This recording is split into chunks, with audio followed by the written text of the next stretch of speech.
ఆలోచించాలి.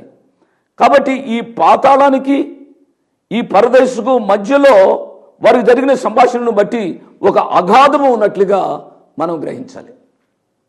ఎప్పుడైతే యేసు ప్రభువారు మరణించారో ఆయన పునరుద్ధానానికి ముందుగా ఆయన పాతాళంలోనికి దిగిపోయినట్లుగా చూస్తాం.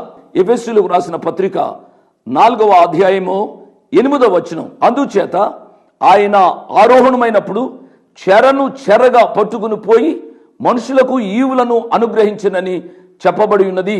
ఆరోహణమాయను అనగా ఆయన భూమి యొక్క క్రింది భాగములకు దిగినని అర్థమిస్తున్నది కదూ. కాబట్టి ఆయన ఈ యొక్క పాతాళమునకు కనబడే ఈ పరదేశంలో ఉన్న భక్తులందరినీ ఆయన తీసుకుని పోయాడు పరదేశంలోనికి. ఈ పరదేశుగా తీసుకుని వెళ్ళిపోయాడు. దాన్నే పౌలు గారు 3వ ఆకాశం అన్నారు. ఇది ఖాళీగా ఉంది. ఇప్పుడు పాతాళంలో దుష్టులు ఉన్నారు ప్రియులారా.